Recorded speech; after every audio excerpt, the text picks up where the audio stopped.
Hi everyone, నా పేరు వెంకటనారాయణ. నేను ఈరోజు Spandana Sphoorty financial limited December quarter results discussion చేయబోతున్నాను. ఇది రికమెండేషన్ కాదు, ఎడ్యుకేషన్ పర్పస్ మాత్రమే డిస్కషన్ చేస్తున్నాము. సో మనము ఇయర్ ఆన్ ఇయర్ రిజల్ట్స్ అలాగే క్వార్టర్ ఆన్ క్వార్టర్ రిజల్ట్స్ ఇస్తాము, కానీ మనం ఎక్కువ ఇంపార్టెన్స్ ఇయర్ ఆన్ ఇయర్ రిజల్ట్స్కి ఇస్తామన్నమాట. సో ఇక్కడ అమౌంట్ వచ్చి మిలియన్స్లో ఉంది, మనం దాన్ని క్రోర్స్గా కన్వర్షన్ చేసుకుందాము. First revenue from operations. దీంట్లో ఇంట్రెస్ట్ ఇన్కమ్ చూసినామంటే లాస్ట్ ఇయర్ 337 crores వస్తే ఇయర్ వచ్చి 566 crores అనమాట. మనం ఇక్కడ మిలియన్స్ను క్రోర్స్గా కన్వర్షన్ చేస్తున్నామంట. అంటే ఇక్కడ నెట్ ఇంట్రెస్ట్ ఇన్కమ్ అనేది బాగా పెరిగిందనమాట. ఇది పాజిటివ్ పాయింట్.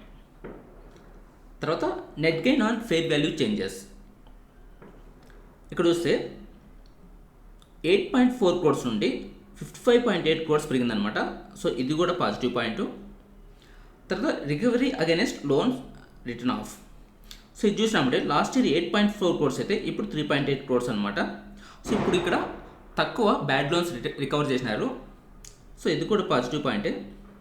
సో ఓవరాల్గా ఇక్కడ టోటల్ ఇన్కమ్ చూసినామంటే లాస్ట్ ఇయర్ చూసినామంటే 375 crores అయితే ఇప్పుడు 656 crores అనమాట. సో ఇక్కడ దగ్గరగా 280 crores వరకు పెరిగిందనమాట. సో ఇది పాజిటివ్ పాయింట్. సో వీళ్ళకు రెవెన్యూస్ అనేది బాగా వచ్చింది. సో ఇది గుర్తుపెట్టుకోవాలన్నమాట. అలాగే క్వార్టర్ ఆన్ క్వార్టర్ చూసినామంటే సెప్టెంబర్ క్వార్టర్లో ఇక్కడ 640 crores వస్తే ఇప్పుడు వచ్చి 656 crores అనమాట. అంటే క్వార్టర్ ఆన్ క్వార్టరు రిజల్ట్స్ బాగా వచ్చింది, అలాగే ఇయర్ ఆన్ ఇయర్ క్వార్టర్ కూడా బాగా వచ్చిందనమాట. ఇప్పుడు మనము ఎక్స్పెన్సెస్ చూస్తాం. ఇక్కడ ఫైనాన్స్ కాస్ట్ లాస్ట్ ఇయర్ చూస్తే 120 crores, ఇప్పుడు 250 crores అనమాట. సో ఇక్కడ రెవెన్యూ పెరిగింది, దాంతోపాటు ఫైనాన్స్ కాస్ట్ కూడా పెరిగింది. సో ఇది ప్రాబ్లం లేదనమాట. తర్వాత నెట్ లాస్ ఏం లేదు. తర్వాత impairment on financial instruments. So last year 44 crores అయితే ఇప్పుడు 70 crores అనమాట. సో ఇక్కడ పెరిగింది. తర్వాత ఎంప్లాయీ బెనిఫిట్ ఎక్స్పెన్సెస్.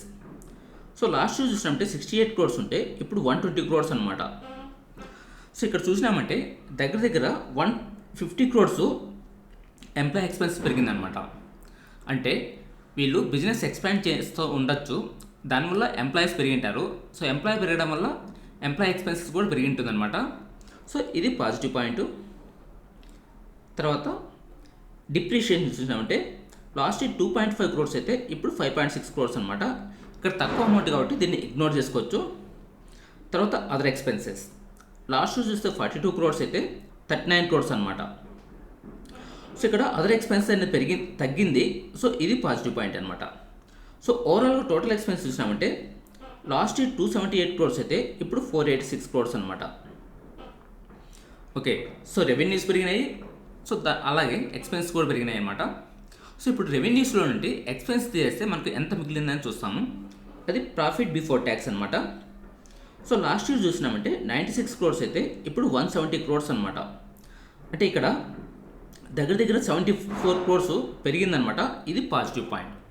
సో వీళ్ళకు ప్రాఫిట్ బిఫోర్ ట్యాక్స్ అనేది ఎక్కువ పెరిగింది, ఎందువల్ల అంటే ఎక్స్పెన్స్ అనేది తక్కువ ఉందన్నమాట.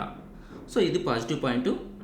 అలాగే మన ఇక్కడ క్వార్టర్ ఆన్ క్వార్టర్ చూసినామంటే సెప్టెంబర్ క్వార్టర్లో 167 crores అయితే ఇప్పుడు 170 crores అనమాట. అంటే క్వార్టర్ ఆన్ క్వార్టర్లో ఓన్లీ 3 crores మాత్రమే పెరిగిందనమాట. సో కానీ ఇయర్ ఆన్ ఇయర్ రిజల్ట్స్లో చాలా బాగా వచ్చిందనమాట. అది గుర్తుపెట్టుకోవాలి. మనము ఎప్పుడు ఇయర్ ఆన్ ఇయర్ ఎక్కువ ఇంపార్టెన్స్ ఇస్తాం అనమాట. తర్వాత tax expenses, current tax.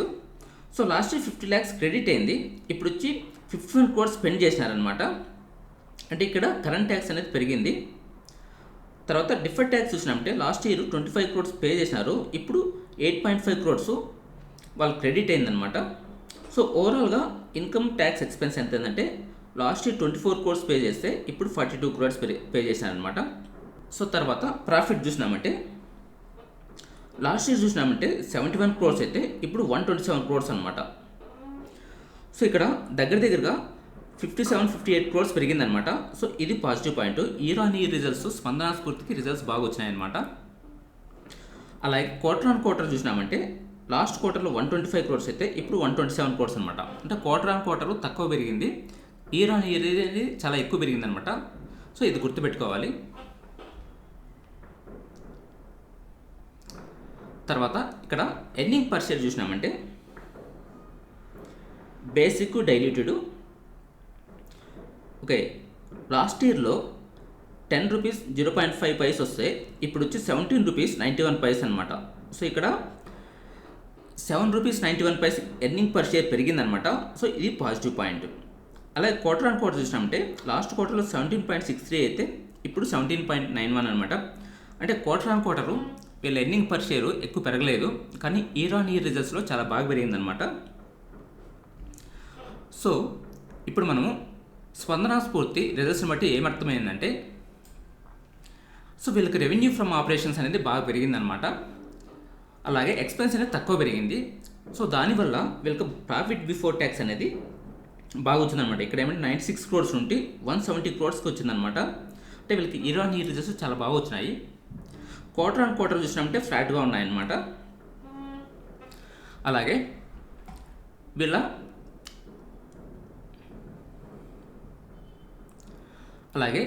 Valuations ఎలా ఉన్నాయో చూస్తాము. ఇక్కడ చూసినామంటే ఓకే, కరెంట్ పీ చూసినామంటే 17.8 ఉంది. అలాగే 3 years పీ చూసినామంటే 33.2 ఉందన్నమాట. సో ఇక్కడ current P 3 years median P కన్నా చాలా తక్కువ ఉంది, దగ్గర 50% తక్కువ ఉంది. సో ఇది పాజిటివ్ పాయింట్ అనమాట. అంటే కరెంట్ పీ మన 3 years పీఈతో కంపేర్ చేసినప్పుడు స్పందన స్ఫూర్తి అండర్ వాల్యూలో ఉందన్నమాట. అలాగే ఇక్కడ పీఈ రేషియో చూసినామంటే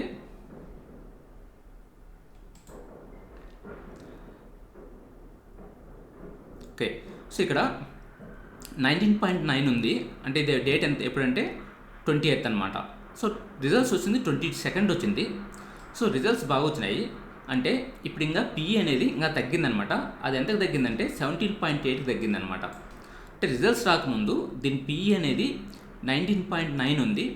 19.9 నుండి రిజల్ట్స్ బాగా రావడం వల్ల 17.8కి తగ్గిందనమాట. అంటే 20వ తేదీ పూర్తితో పోల్చుకున్నప్పుడు స్పందన స్ఫూర్తి అనేది ఇప్పుడు అండర్ వాల్యూలో ఉంది. అలాగే ఇక్కడ మనం 3 years మీడియన్ పీతో చూసినప్పుడు సో స్పందన స్ఫూర్తి అండర్ వాల్యూలో ఉందన్నమాట. ఇది గుర్తుపెట్టుకోవాలి. అలాగే వీళ్ళు రిటర్న్స్ ఎలా ఇచ్చినారో చెక్ చేస్తాము. ఇక్కడ ప్రైస్ సో 1 year చూసినామంటే సో 1 year ముందు దీని ప్రైస్ అనేది 535 ఉందన్నమాట. 535 నుండి ఎంతవరకు పెరిగింది 1200 వరకు పెరిగి అలాగే కొంచెం ఇక్కడ తగ్గింది. సో కరెంట్ ప్రైస్ వచ్చి 1156 అనమాట. అంటే 1 yearలో ఇది 570 నుండి ఓకే 1150 అనమాట. సో దగ్గర 110% పెరిగిందనమాట. సో అలాగే లాస్ట్ 4 quarters రిజల్ట్స్ ఎలా ఉన్నాయో చూస్తాం. సో ఇక్కడ లాస్ట్ 4 quarter రిజల్ట్స్ అనమాట. అంటే September quarter, June quarter, March quarter, December quarter అనమాట. సో ఇక్కడ సెప్టెంబర్ క్వార్టర్లో 126% అనమాట, బాగా వచ్చినాయి. అలాగే ఇక్కడ జూన్ క్వార్టర్ చూసినామంటే లాస్ నుండి ప్రాఫిట్కి వచ్చిందనమాట. అది 21 crores లాస్ నుండి 119 crores ప్రాఫిట్కి వచ్చిందనమాట. సో ఇది పాజిటివ్ పాయింట్. అలాగే మార్చ్ క్వార్టర్ చూసినామంటే 28 crores నుండి 105 crores అనమాట. అంటే ఇక్కడ 268% పెరిగింది. అలాగే డిసెంబర్ క్వార్టర్లో చూస్తే 58% పెరిగిందనమాట. అంటే లాస్ట్ 4 quartersలో స్పందన స్ఫూర్తికి రిజల్ట్స్ చాలా బాగా వచ్చినాయి. అలాగే ఇప్పుడు కూడా కరెంట్ రిజల్ట్స్ చాలా బాగా వచ్చిందనమాట ఇయర్ ఆన్ ఇయర్. సో దీన్ని బట్టి సో లాస్ట్ 5 quarters రిజల్ట్స్ బాగా వచ్చినాయి. అందువల్ల దీని ప్రైస్ కూడా దగ్గర 110% పెరిగిందనమాట. అలాగే ఇప్పుడు కరెంట్ వాల్యుయేషన్ చూసినామంటే దీని పిఈ అనేది 19.9 నుండి 17.8 తగ్గిందనమాట. అంటే ఇప్పుడు మనము 20వ తేదీ పోల్చుకున్నప్పుడు ఇప్పుడు ఇది చీప్గా ఉందన్నమాట.